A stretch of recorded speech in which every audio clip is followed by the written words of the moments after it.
So after the two wins, where do you think the team is mentally? Are they in a good space? I mean, they've dealt with a lot, but are they presently in a good space? Yeah, I think they're in a good space. Naturally, it's rough when you lose two integral part of your team, two guys that helped you to be successful in the previous year.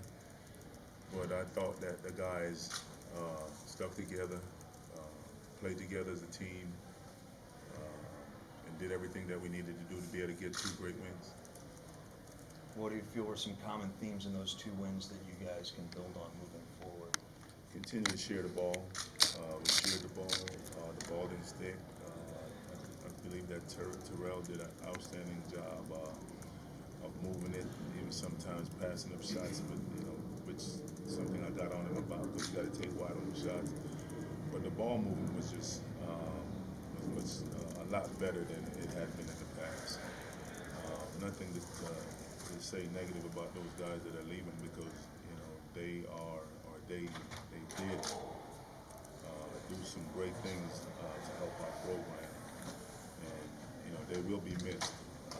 But guys are just stepping up. You mentioned dealing with the loss of those two players. You were asked about how your players are dealing with it. How has this month or so been for you? Losing the two players, dealing with the off-court stuff that's bubbled up. Well, no one likes to deal with any off-court issues. But things happening in life, things happening in sports, especially in college. You try to block out the noise and try to forge ahead. You know, that's just the way I look at it.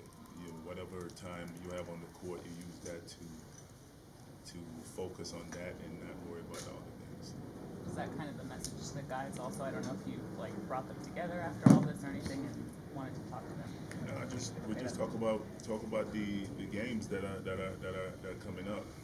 Being focused on what we're doing. This is our team, and just keep on playing, keep on working. How difficult is it to forge ahead, considering you plan to have those guys available in preseason, during the early season so far, and you have to kind of reconfigure things to a certain degree? Definitely. I mean, it's tough. Our schedule is our schedule because of the people that we had on it. But I think that, like I told them, we still have enough on our team to be successful. We still have enough on our team to continue to play well and to continue to win. Patrick, outside these walls, there might be some people kind of questioning the culture of this program. How would you describe the culture of your program? I think we have great culture. The university, the athletic department, we're not going to sacrifice our culture or what we're all about. So I can't worry about what other people think.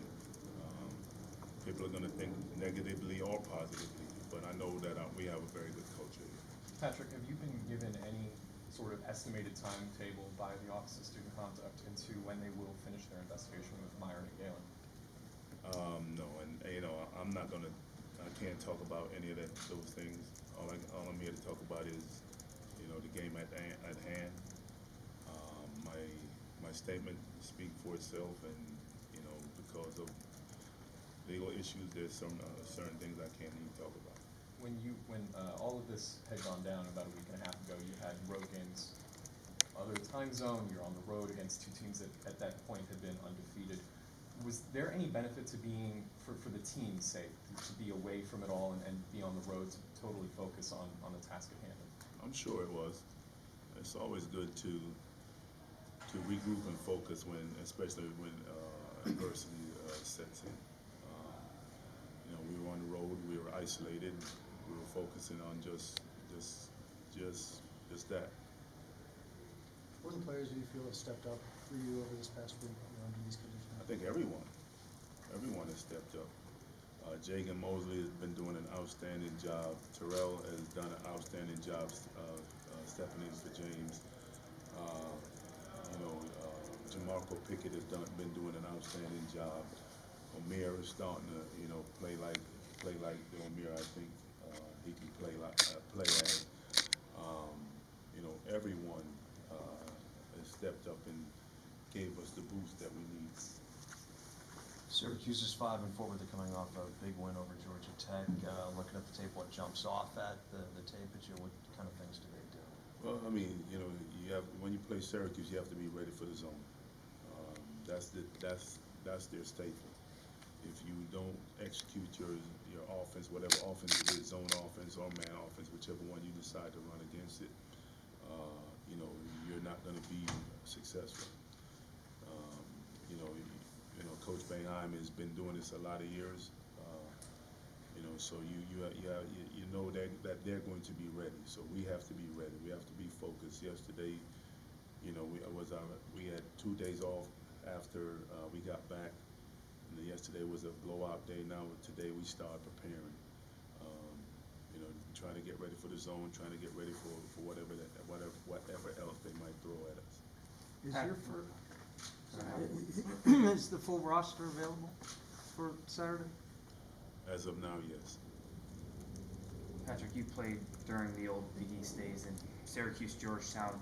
You truly hated each other. I mean, there was a strong hatred there. Is that hatred still there now, even though you're not in the same conference, but you still, you know, play each other year to year in a sense? I think that playing against Syracuse is a great thing. Both teams were part of the original Big East.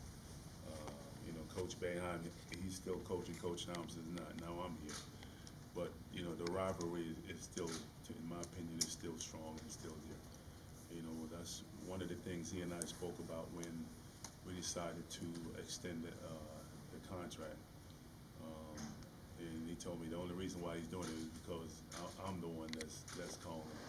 But you know, I think it's great. I think that you know, we still do have a healthy dislike for each other, but I think it's healthy. You were in the trenches in a Syracuse-Georgetown game. How would you describe a Syracuse-Georgetown game, the physicality? I mean, what is a Syracuse-Georgetown game like? Oh yeah, I mean, I can remember, you know, being in the carry when an orange hitting the backboard. So you know, I think both sides are fired up to play. Will be fired up to play against each other. I know when I first got here, that was one of the games that my players would talk about, and they were very ready for that game. We had an opportunity to win both in both years. Unfortunately, we just didn't get it done. Hopefully hopefully on Saturday it'll be different. Patrick, when you were looking at Terrell when he was coming out of Central Florida, what did you see from him that made you think that he would fit here, or that he had something you needed? He did have something that we needed, and you know, for a time like this, we don't know if James was going to get hurt. We did need another point guard, and I think that now that he's getting extended minutes, he's showing his worth. He's a player that has been through the trenches, been through the war, was one game away or one rebound away from making it to the finals, Final Four. So, you know, we're very lucky to have a player like him on our roster. It must be, it must be just a kind of a weird situation for him coming in. He's got this kind of leadership role now, and he hasn't been here before. Is he a guy who, will he speak up? Has he kind of come into his voice, or who's? I think he is a point guard. He knows how to lead. Before he tried to take a step back, and all along I've been trying to tell him, I don't care if you're new here or whatever. You gotta speak up when you see when you need to speak up. And I think that he's been doing a much better job of doing that. Patrick, you've been in the coaching trenches for a long time now, and on the college front, this is not your first year out. At this point, year 3. But some experiences you only kind of learn once you get to them. This recent experience, what have you learned as a coach, as an administrator, dealing with all these other aspects? What have you learned? You're still learning. I think that the day you stop learning is the day you die. And I try to, in everything in my life, I try to reflect and try to block out the noise when I have an opportunity to block out the noise. And you know, like I said before, when I'm on the court, I try to use that as an opportunity to reflect or to stay focused on that task. And I think that that has served me well in my life and in my career, and that's what I continue to do. Last year, I'm sorry, go ahead. in this case, is that the noise meaning all the conversation that was out there about what was happening specifically? Ron, last question? Last year, you played a significant amount of zone yourself at Syracuse. When into that decision-making process, and could we see it again on Saturday? Anything is possible. Anything is possible. You know, I thought that the zone helped us last year. This year we haven't really used it. We worked on it.